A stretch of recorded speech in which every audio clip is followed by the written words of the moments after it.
apa perbedaan esensial ya antara kurikulum Merdeka dengan kurikulum 13 khusus berkaitan dengan perangkat pembelajarannya. Kalau dalam kurikulum K13 kita mengenal dengan standar kompetensi inti, tapi dalam kurikulum Merdeka itu diganti menjadi capaian pembelajaran, Ustazah. Kemudian untuk istilah kriteria ketuntasan minimal itu sekarang sudah berubah menjadi KKTP, kriteria ketuntasan tujuan pembelajaran. KKTP itu diturunkan dari awalnya CP, kemudian dirumuskan TP-nya, kemudian jadi ATP yang akan dilaksanakan dalam proses pembelajaran. Setelah itu dari TP-nya itu nanti kita membuat KKTP, Ustazah. Kemudian dalam kurikulum Merdeka kita juga mengenal pembelajaran berdiferensiasi yang bisa dirancang melalui asesmen awal. Kita melakukan asesmen awal,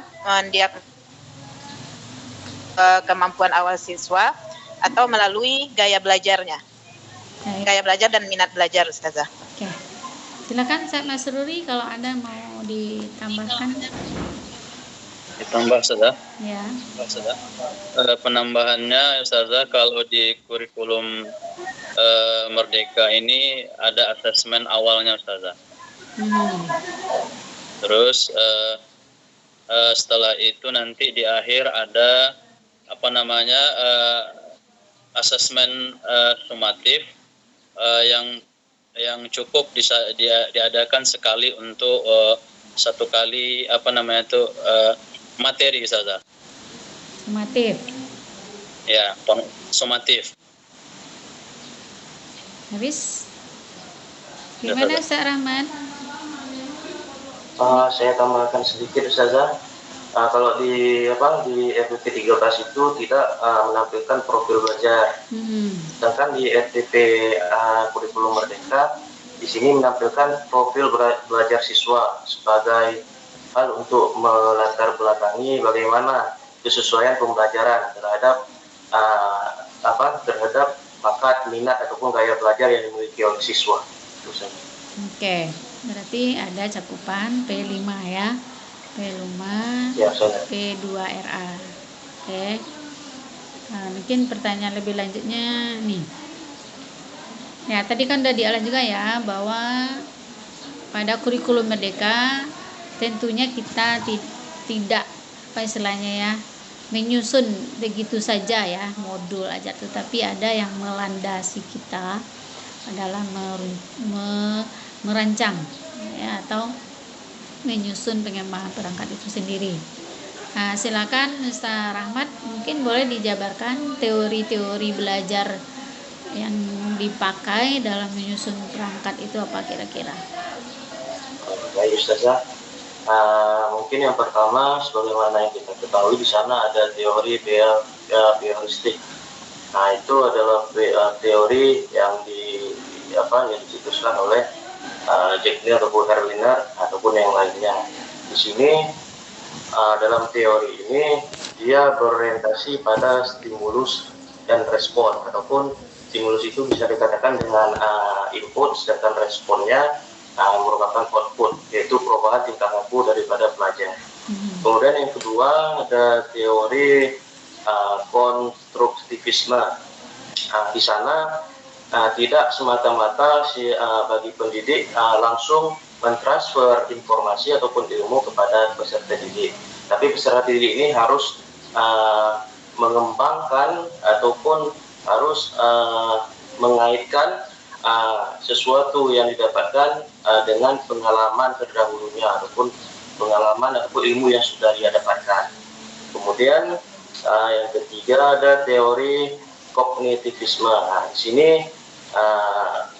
proses dalam pembelajaran itu lebih diutamakan daripada hasilnya, karena dimulai dari analisis, kemudian mengolah informasi, kemudian yang terakhirnya nanti ada problem solving.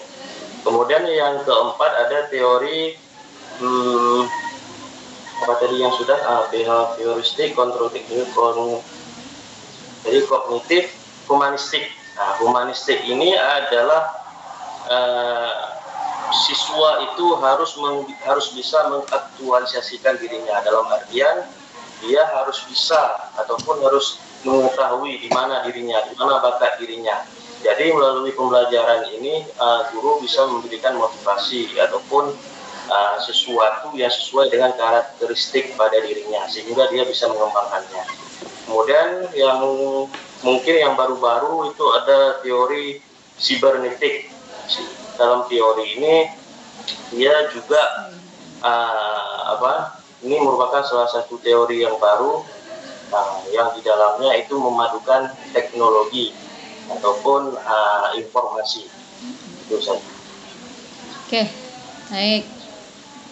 Ustadz Mas Ruri, boleh disempurnakan mungkin penjelasan dari kawan tadi atau mungkin berbeda? Baik Saza, kalau teori saya jelaskan secara singkat saja. Kalau teori behaviorisme itu teori yang yang menyatakan behaviorisme itu teori yang menyatakan behaviorisme itu teori yang pertama, yang humanistik dulu. Yang humanistik ini memanusiakan manusia. Itu artinya memanusiakan segala segala sesuatu yang ada pada manusia. Itu yang pertama. Yang kedua, humanisme. Terus konstruktivisme adalah pembelajaran yang tidak langsung guru yang memberi, tapi materi itu ditentukan oleh murid itu sendiri. Terus teori behaviorisme tadi itu teori yang yang